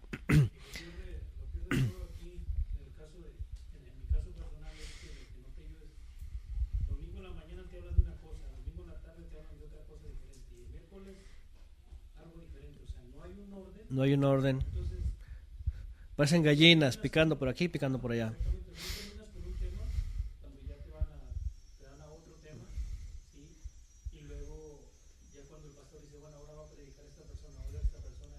También se va por otro lado. Sí. Sí. Claro, sí. Sí, eso es en realidad también es otra cosa, comenta aquí el hermano Dagoberto, que en estos lugares ciertamente, y sí, yo me acuerdo en las iglesias era eso. El domingo, en la escuelita dominical, estudiabas una cosa, el culto era otra cosa, el mediodía, en la tarde otro tema, entre semanas era otra cosa, si había un predicador invitado, a veces también según la necesidad de la iglesia, ¿verdad? Si no están diezmando, entonces de los diezmos, si no están ayudando, entonces que ayuden, o sea, siempre era, y ciertamente no se crece así, no se crece, ¿verdad? Porque pues nada más es, ahora sí que es como las olas del mar, ¿verdad? Vas y vienes, vas a un tema, y vienes a otro, y vas, y así está, y no se crece. Y nada como, pues estudiar toda la palabra, así de principio a fin, ¿no? Por eso siempre motivamos a eso también, por cierto. Y una cosa que en lo que decía el hermano se me vino a la mente, como decía el ejemplo de como las gallinas, ¿verdad? Que pican por aquí, pican por allá, y nomás andan así por todos lados, ¿no? No hay un orden y no hay edificación sobre todo eso, ¿no? Bueno, y además aquí Sara, por ejemplo, hace alusión al libro de Oseas que estamos estudiando, el pueblo perece por falta de conocimiento, así es. Y es como todo, siempre recurrimos al ejemplo del instructivo de cualquier aparatejo, ¿verdad? Alguien compra algo y ¿cómo va el instructivo? Ni modo que lea el primer renglón y luego se vaya a la mitad y luego se vaya al final. ¿Va a poder operar el equipo? Pues no lo va a poder operar.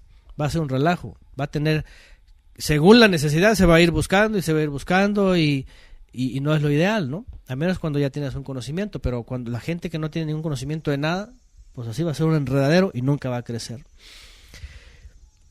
Y luego por eso viene el efecto, los que pasamos por eso, viene el efecto, ¿cómo le podríamos llamar? El efecto sorpresivo.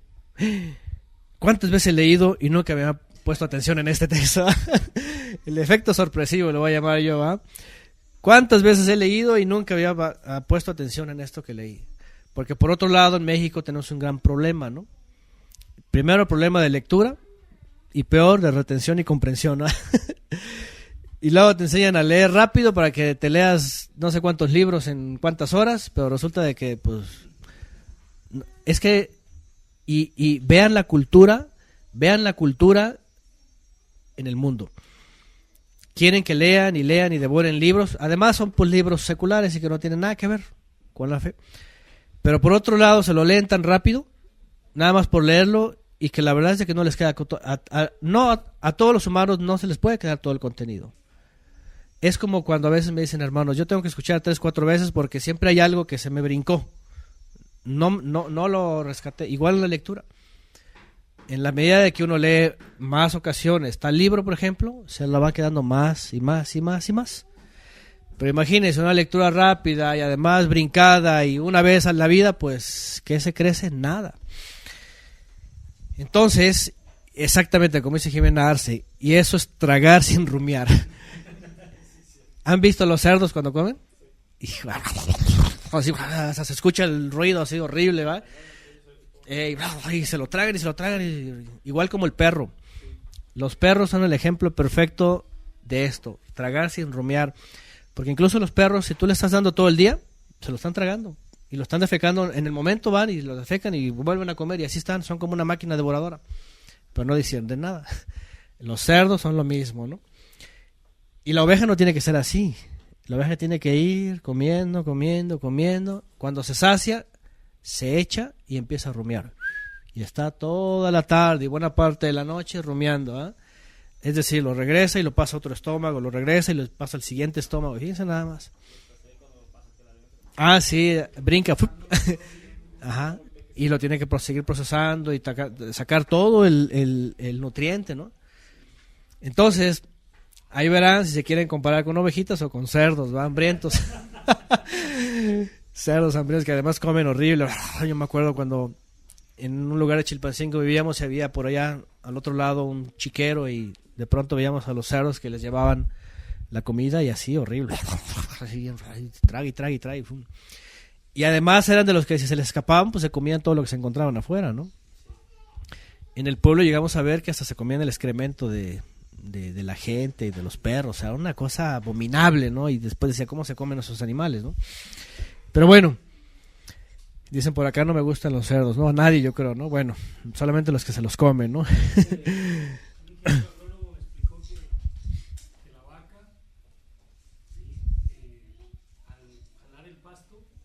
La vaca al jalar el pasto. La vaca al jalar el pasto para comerlo, lo hace de una manera, está en la naturaleza de la vaca, sí. agarrarlo de una manera muy suave para podarlo nada más. Ah, ok, para podar, no arrancarlo.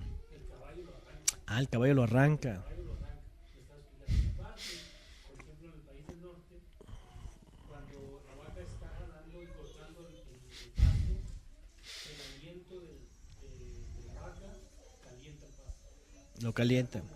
Ah, sí, sí. Por eso allá, los campos de trigo, en el tiempo de invierno, se meten las vacas.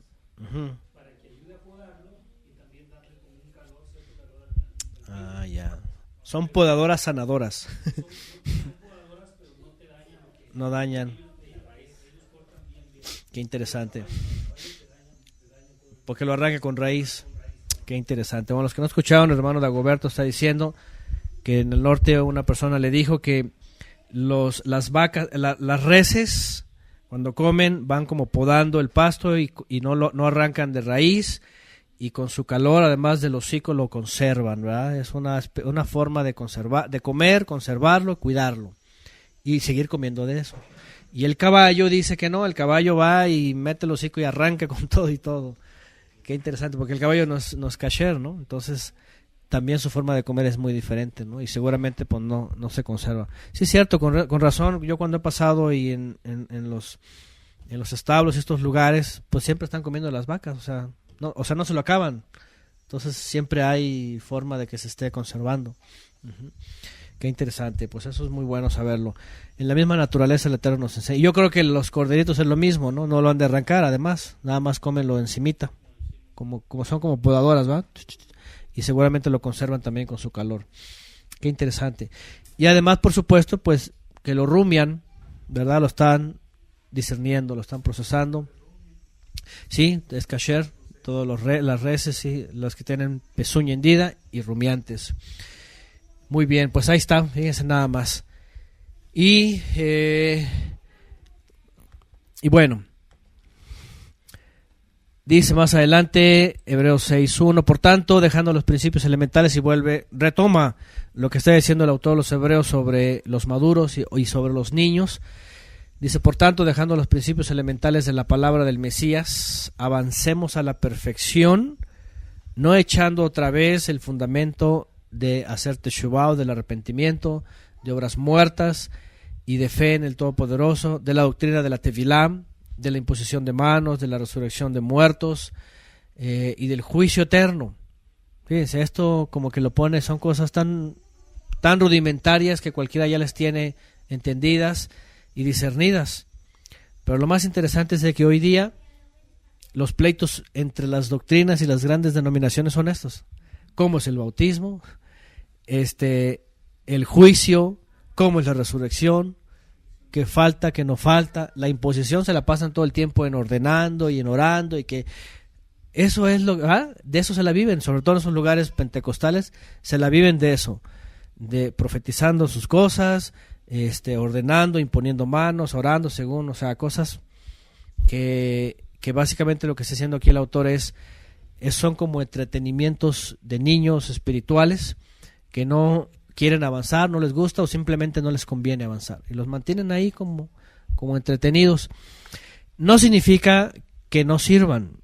Cuando habla de rudimentos, hablando de bases principales, de lo primero, pero significa que eso nosotros ya lo tenemos discernido, entendido, y no hay problema. Tanto como que a veces me preguntan de la tevilá o del bautismo, yo les digo, es simple. Lo que dice la escritura es sencillo: sumergirse en el agua, y lo hacían voluntariamente cada persona. No hay discusión, no hay porque, es que yo me bauticé en esta iglesia, en la otra, y que la bautista esto, y la presbiteriana lo otro, y que los metodistas, y que los intervomitacionales, los interdenominacionales, son de diferentes denominaciones, porque soy así, a todos los vomitan las denominaciones y van y se hacen uno solo entre todos, ¿no? Entonces, cosas de esas, y no se ponen de acuerdo, y están peleándose, y a mí me pasó. Llegué a una iglesia y no, tú no estás bautizado, tú no eres todavía escrito en el libro de la vida porque te bautizaron los presbiterianos, ¿no? Y así, puras de esas, ¿no? Es decir, no se puede estar todo el tiempo nada más en esto. Y dice en el 3, y esto haremos si lo permite el Todopoderoso, porque en efecto es imposible que los que una vez fueron iluminados y probaron el don celestial, el regalo celestial, y llegaron a ser partícipes del Ruach HaKodesh, y probaron la buena palabra del Todopoderoso y los poderes del mundo venidero, y recayeron, sean otra vez renovados para hacer teshuvá, colgando otra vez para sí mismos al Hijo de Elohim, habiéndolo expuesto a la ignominia pública. Y aquí hay un texto que hemos estudiado antes, donde está hablando de la incredulidad en parte de Israel, que rechazaron el mensaje, que siguen en discusiones infantiles, podríamos decirlo. El judaísmo es esto, debates teológicos. El cristianismo también es eso, debates teológicos. y el catolicismo y todos los sismos. Y además, una de las cosas severas que dice aquí el autor es: todos aquellos que recibieron la luz verdadera en la antigüedad, el conocimiento, pero se perdieron, no crecieron, no quisieron crecer, una vez degustaron, dice, de la palabra, probaron la buena palabra y los poderes, dice esta versión, del mundo venidero, y recayeron, dice, sean otra vez renovados para hacer teshuvá, volviendo otra vez a colgar el madero, dice, para sí mismos al Hijo de Elohim, habiéndolo expuesto a la ignominia pública. Y lo que dice aquí el autor es, y obviamente en el primer siglo todos los que renegaban, no creían o no se les hacía convincente finalmente la profecía hecha realidad, básicamente quedaban excluidos, como Shaul de Tarso lo menciona en la carta a los Romanos.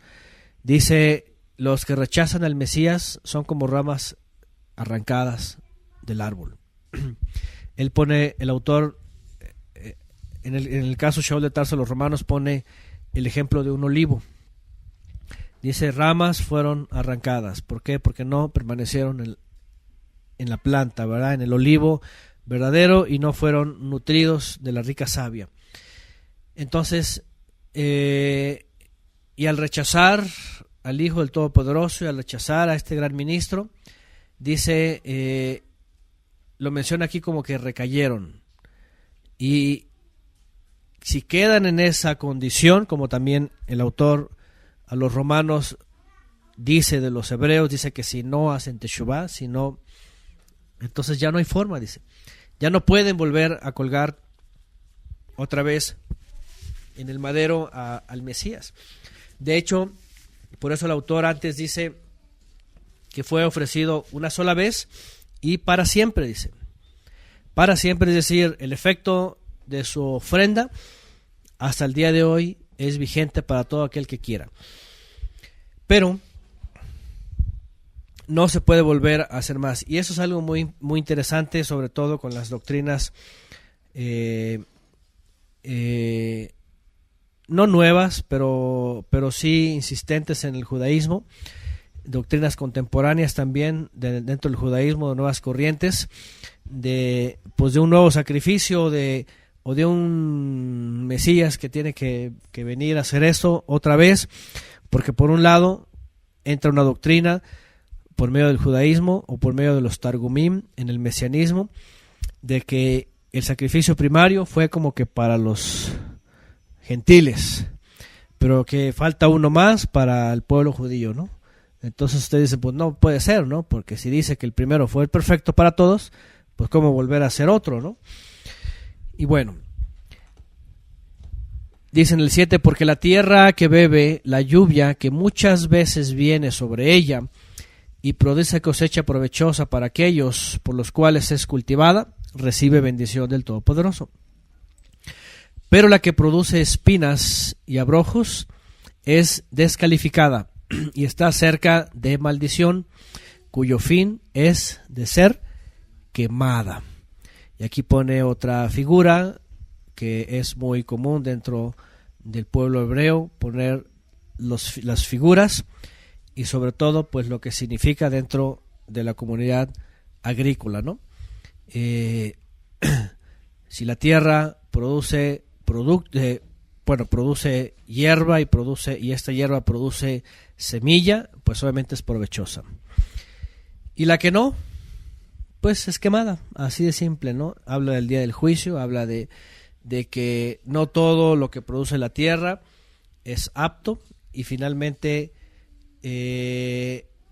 dentro del pueblo de Israel, y haciendo alusión también a todas las naciones, la lluvia descendió de los cielos, es la presencia divina, hecha realidad por la obra del Mesías, y cae sobre la tierra, y aquí la cosa es quiénes van a ser o seremos cosechados, por los que permanezcamos en él, dando fruto, ¿no? Es una realidad que mucha gente todavía pues no puede o no quiere admitir por su vida pecaminosa y por su vida convenenciera en este sistema, que creen que pues sus vidas las pueden vivir, ¿cómo se puede decir? Gozándose, aprovechándose, sin tener ninguna consideración del Creador, pero que va a llegar un día en donde va a haber de dos: o somos cosechados o somos dejados para el fuego, ¿no? Para el juicio, porque eso es lo que dice la Escritura. Juicio vendrá sobre esta tierra y hay de dos, ¿no? O somos cosechados o queda, dice aquí, bajo maldición, ¿no? En el día de la quemazón. Siempre hemos puesto este ejemplo y el pueblo de Israel lo sabía. Aquí, no sé en otros países, pero aquí en México es muy común.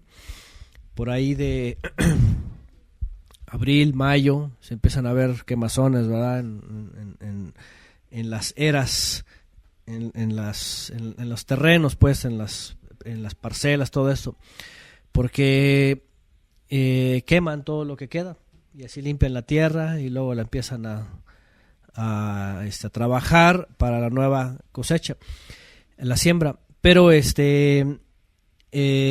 evidente que cuando termina el temporal de lluvias y ya está el fruto, entonces recogen solamente el buen fruto, ¿no? Lo demás se queda, se seca y es lanzado al fuego en el momento, y así va a ser sobre esta tierra. Yeshua mencionó claramente la parábola del sembrador, ¿verdad? Y en diferentes ocasiones habló de eso. El ser humano, los habitantes sobre la tierra física, somos tierra también, que depende de nosotros cuál es el fruto, ¿no? De una vez que la palabra de la buena nueva cae en nosotros.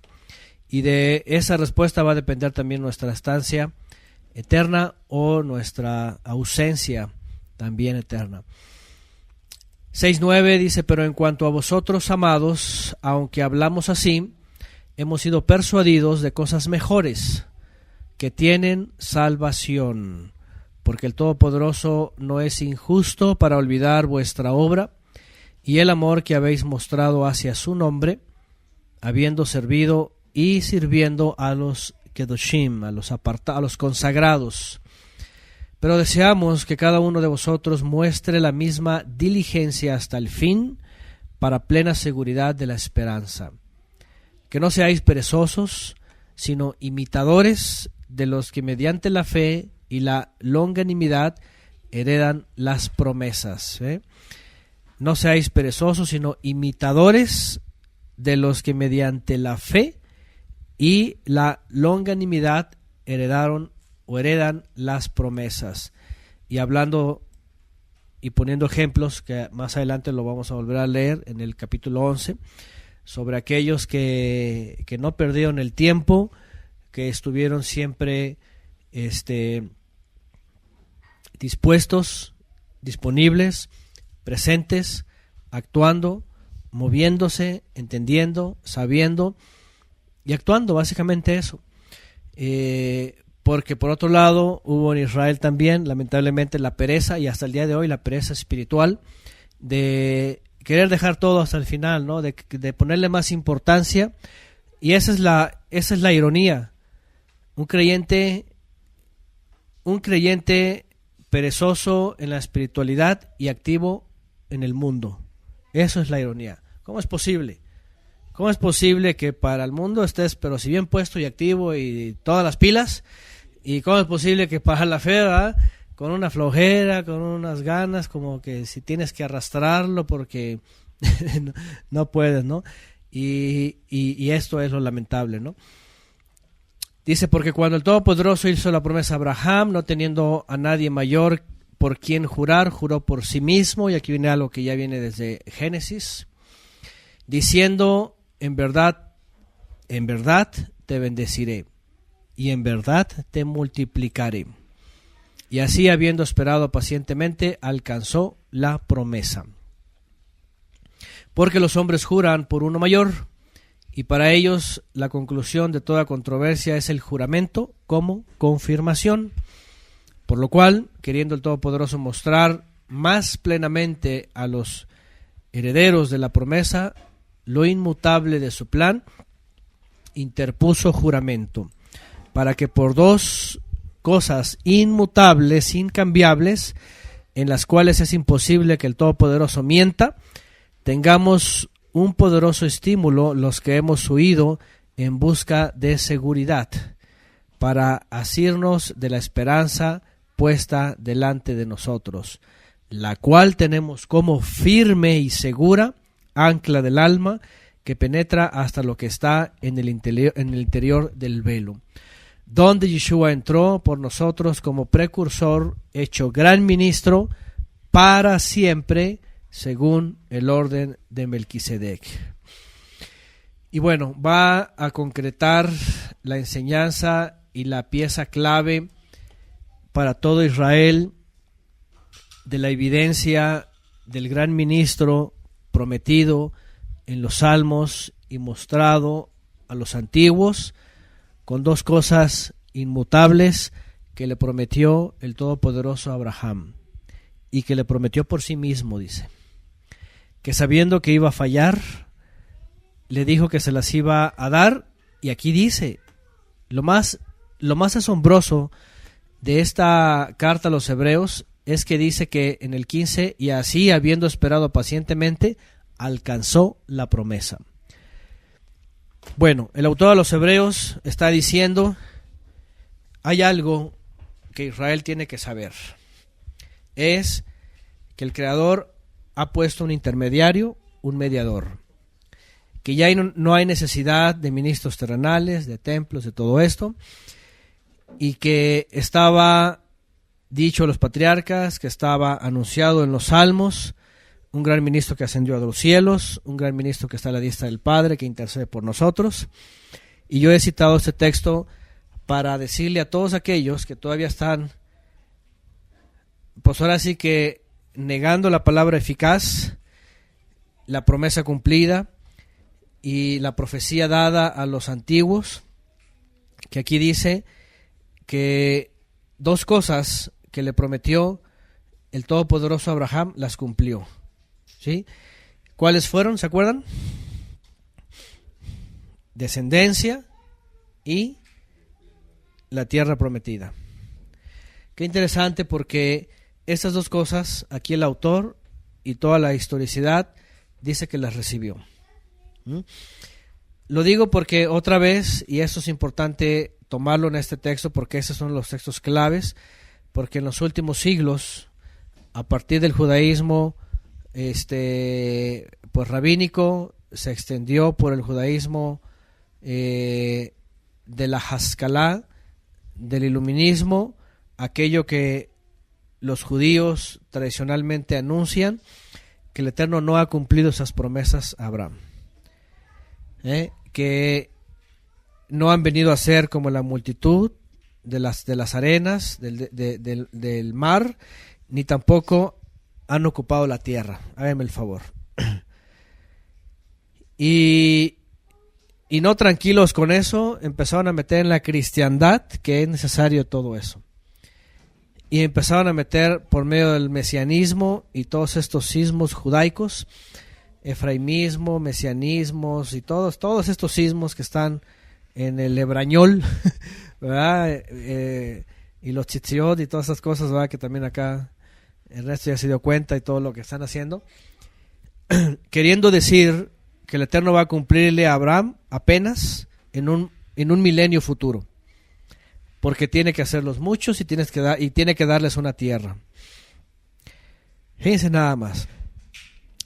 El mismo autor a los Hebreos está diciendo: ya basta de que se queden con los rudimentos, pasen a la carne, dice, al manjar, a lo más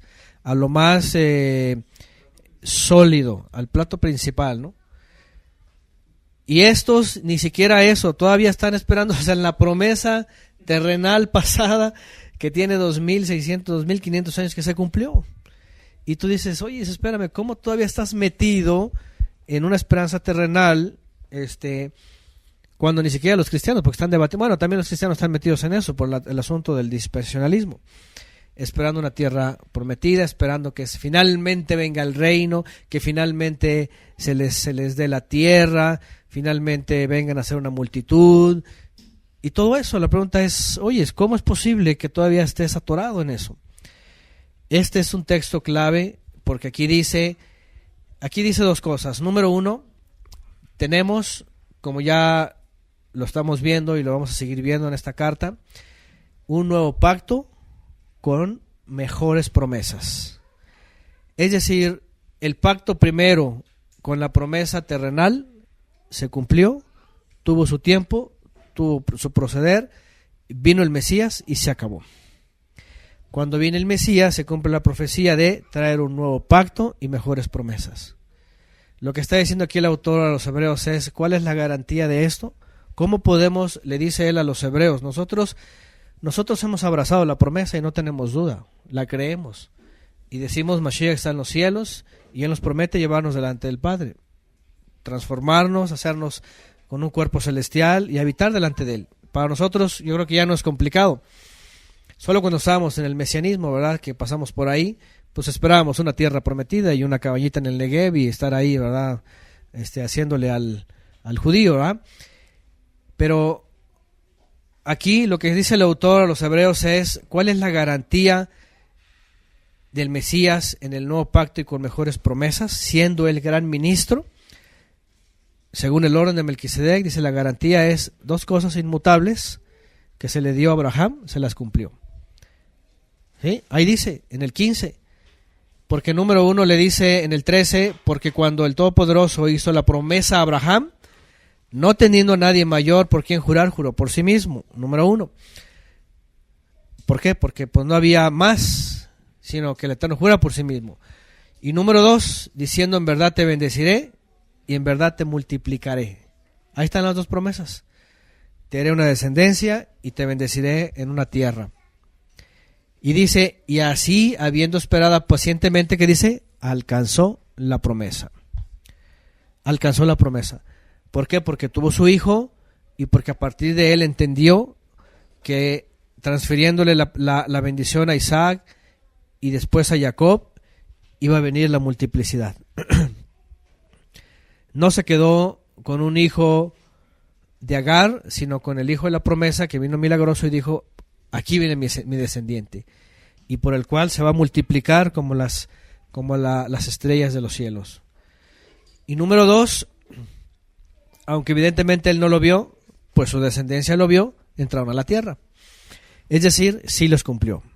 Les cumplió hacerse miles o millones y les cumplió la tierra prometida.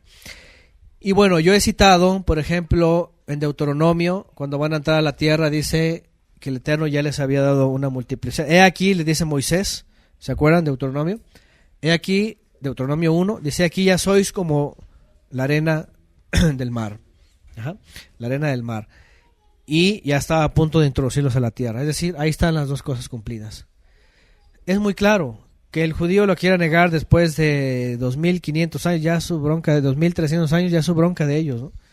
Y que lo enseñen a otros y los otros lo acepten, ya es bronca también de ellos, ¿no? O sea, quien quiere ser engañado lo es.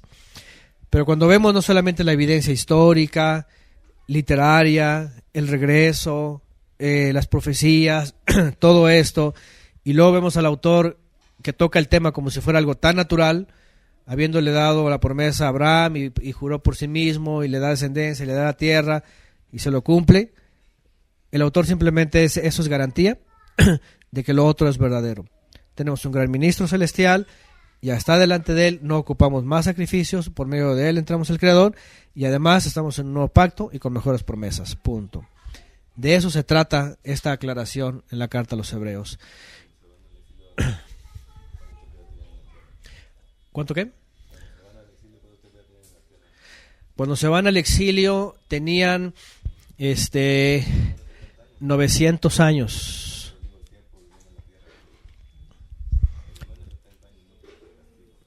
Sí, el castigo fue 70 años. No, pues ya tenían... La época de los jueces fue casi 500 años. Sí, por decirlo, ya por lo menos con una... Y aún así, el asunto del exilio y el asunto del regreso al exilio también está presente, ¿no? Volvieron a la tierra, volvió el remanente y todo lo demás, o sea... Es decir, eso es muy sencillo y muy simple. Aquí la cosa es transmitir a todos aquellos que están atorados en este asunto, que entiendan que no solo ya históricamente y bíblicamente y literariamente está comprobado eso, sino que eso además es evidente o es evidencia de que el Mesías vino y de que además en él tenemos un nuevo pacto y mejores promesas. No tenemos por qué traer de regreso el antiguo pacto en un reino milenial futuro y más tiempo. O sea, eso es absurdo totalmente.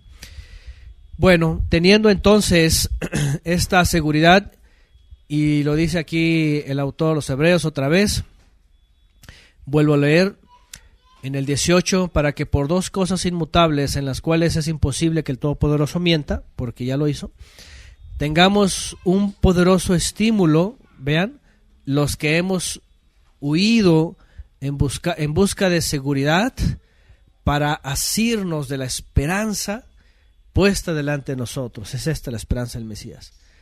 Y dice en el 19, la cual tenemos como firme y segura ancla del alma. Yo no sé hasta dónde penetra esto en nuestro ser, pero el autor está expresándose de una forma en donde no cabe duda, en donde no hay forma que alguien lo persuada de lo contrario, en donde le está transmitiendo a los demás, es que nadie puede dudar, es una cosa tan evidente y tan segura y tan sostenible que todos la abrazamos y todos la deseamos ya que se haga, ¿no? Cuando hemos hablado de lo que pasa en esta generación y todos los engaños y todo el gran engaño de los últimos tiempos, es qué hace que alguien tan a la ligera deje de creer en el nuevo pacto, en las mejores promesas y en la esperanza eterna de este gran ministro en los cielos. Dice Shaul de Tarso a los tesalonicenses, un gran poder engañoso. Dice que aun si fuere posible, hasta los escogidos se engañaría. ¿Cómo se puede caer de tener esta gran esperanza tan fija y tan real a terminar creyendo en los ismos, ¿no? Judaísmo o cristianismo, porque también están ahí. Y creer que todo se resume en viene la tierra y viene el sionismo, y peor, ¿no? Que el sionismo es el medio de redención, ¿no? Y que te va a llevar a la tierra y que te van a recibir allá y que, o sea, todas estas cosas son totalmente contrarias y engañosas. Bueno,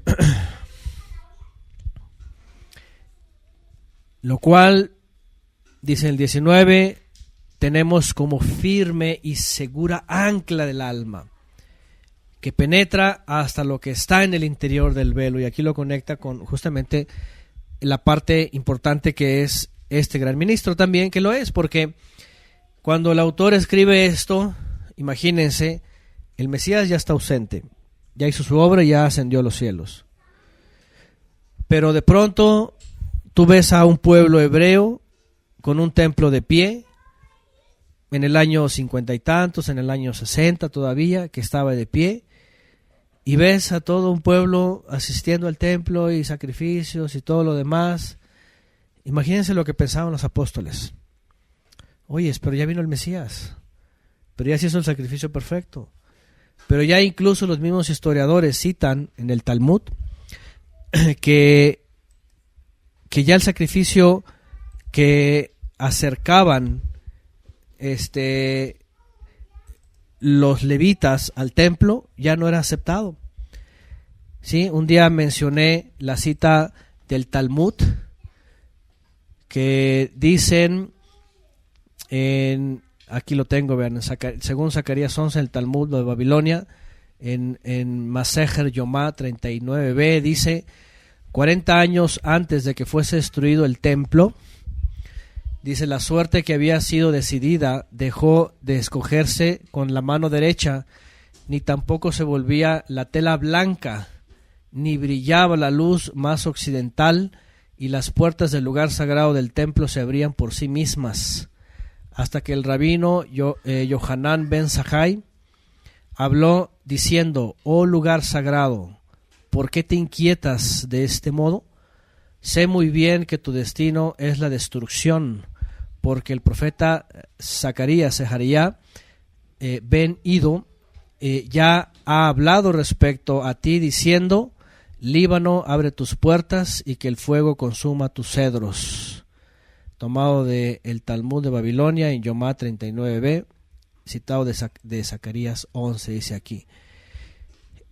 Los judíos del primer siglo registraron estos eventos extraños que decían que las puertas se abrían solas y que el chivo de la expiación que mandaban al desierto con un cordel rojo de la sangre ya no se volvía a emblanquecer, porque en la antigüedad antes de Yeshua se emblanquecía y era señal de perdón para el pueblo.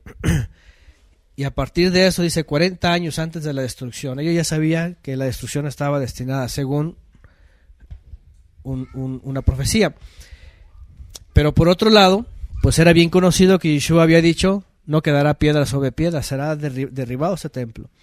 Y él lo había dicho también anticipadamente, él había dicho: destruyan este templo y yo lo voy a levantar al tercer día, hablando de eso. Es decir, todo ya estaba dicho, ya estaba entendido. La cosa es la necedad del hombre religioso de querer sostener sus argumentos. Cuando el templo es destruido finalmente y se queda en cesa Jerusalén, ya no hay israelitas subiendo, ya no hay nada de eso. Finalmente entra, pues para pocos, la razón del autor a los hebreos. Era por sí mismos dejar esto y que se ofrezcan voluntariamente al Eterno. ¿Por qué? Porque un día ese lugar iba a quedar en desuso. Y quedó en desuso.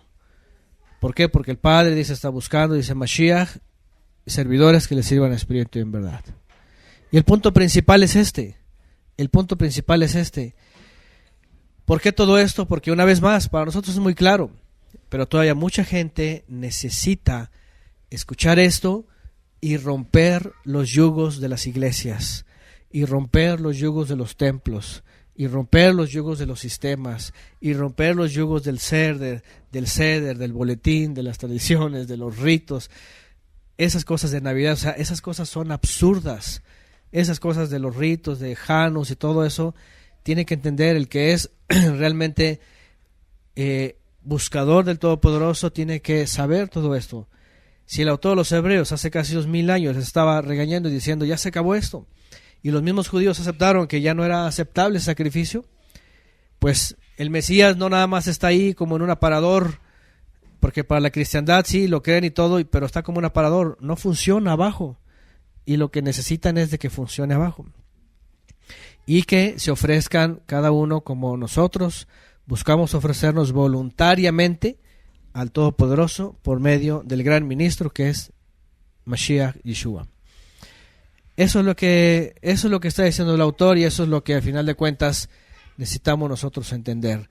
Dice en el 20, por donde cuando termina esto del 19, penetra hasta lo que está en el interior del velo, por donde Yeshua entró por nosotros como precursor, hecho gran ministro para siempre según el orden de Melquisedec. La clase pasada aprendimos que tenemos que entrar, pero no tenemos que entrar a lo loco. No es entrar por entrar, ni entrar como cada quien quiere. Si vamos a entrar también correctamente. Pero aquí están estas dos cosas. Número uno, ya tenemos el camino para entrar abierto.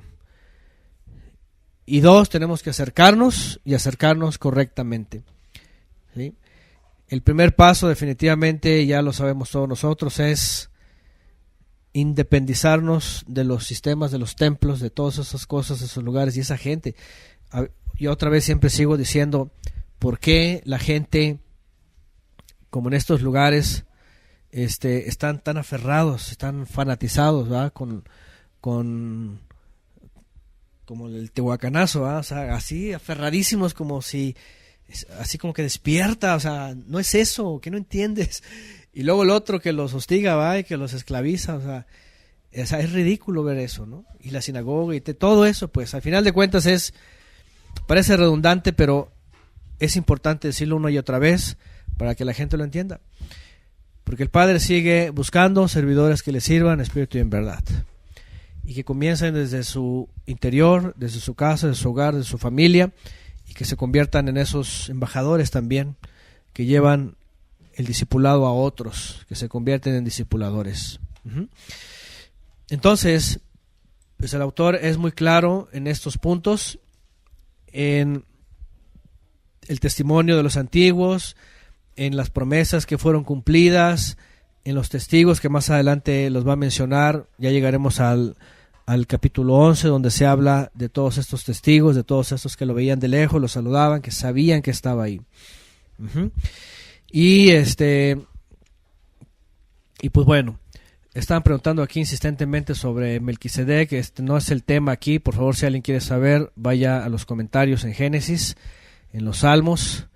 Es lo que hay bíblicamente. Aquí no necesariamente es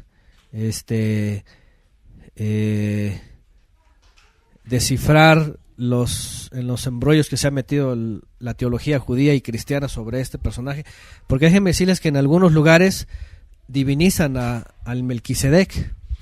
Hay iglesias cristianas que dicen que era Cristo presente en la época de Noé. O sea, ahí salen de todo, hay cosas, porque es tan enigmático el personaje que la gente le atribuye cosas que ni sabe, ni entiende y ni conoce, ¿no?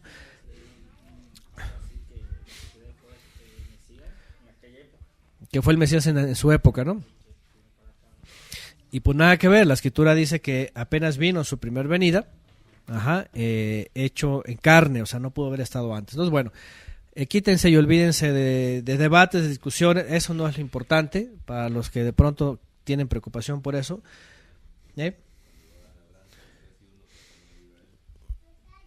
Otros dicen que iba él ahí entre los tres ángeles. Fíjense nada más, no sé, no había escuchado eso. Pero bueno, como les digo, se dice tan poco, pero se habla demasiado, ¿no? Y a veces se concentran tanto como el mismo personaje de Enoch, ¿verdad? Con tanta alusión en los documentos del Qumran, apócrifos, pues ya hasta es el Mesías para muchos. Pero bueno, lo importante otra vez, y vayan viendo al autor, a los hebreos, lo importante es tomarlo como referencia, pero lo importante es de que es el Mesías el que importa para nosotros, ¿cierto? No Melquisedec, no Abraham, no Isaac, o sea, es el Mesías el que importa para nosotros. Y es el que está a la diestra del Padre, no otro. Y es el que hizo la obra redentora, y es el que el Eterno le dijo, mi hijo eres tú, yo te he engendrado hoy, y siéntate en mi diestra hasta que ponga a tus enemigos por debajo de tus pies, y todo lo que ya sabemos. Entonces, bueno, eso es lo importante, y sobre todo otra vez, que lo pongamos en práctica, que nosotros pasamos a ser reyes y ministros, y que nosotros dependemos de este único y gran ministro, que está a la diestra del Padre, y que tenemos que nosotros entregarnos como ministros también, y completando la clase de ayer, ¿verdad? Nosotros buscarle también, ¿verdad? No nada más de que ya somos y ya algo, no, buscarle qué hacía el gran ministro en el santuario antiguo y en el templo antiguo. Pues buscar al Creador, ¿sí? Lo buscaban. Por eso ayer leímos esta parte, ¿va? Clamarle a Él, buscarle, es decir, todo el tiempo tener comunión con el Padre. El gran ministro en la antigüedad lo que hacía era eso, entraba a buscar su voluntad. Y cuando no estaba en la Torá, a ver, pregunta examen. Cuando la respuesta no estaba en la Torá, ¿por medio de qué? Del Urim y el Tumim, así es, de las piedras que tenía colgadas en el pectoral. Y ahí venía la revelación. Ahí venía la revelación. ¿Y quién es nuestro Urim y Tumim? El Mesías, porque Él es el gran ministro que tiene la revelación. Entonces, no hay de qué preocuparse. Si no lo encuentras en la Escritura, en los profetas, en la Torá o en las palabras escritas en los documentos, fácil, consulta, pide sabiduría a lo alto por medio del que tiene la autoridad y Él no lo va a dar. Así de sencillo. Sí se necesita creer que existe. Otra vez regresamos a un punto importante de esta clase. Se necesita que el que se acerque creyendo que existe. Porque si te acercas como si te acercas a una piedra, olvídate, estás pecando. Mejor vete al templo, ¿no? A pedirle a San Juan Diego.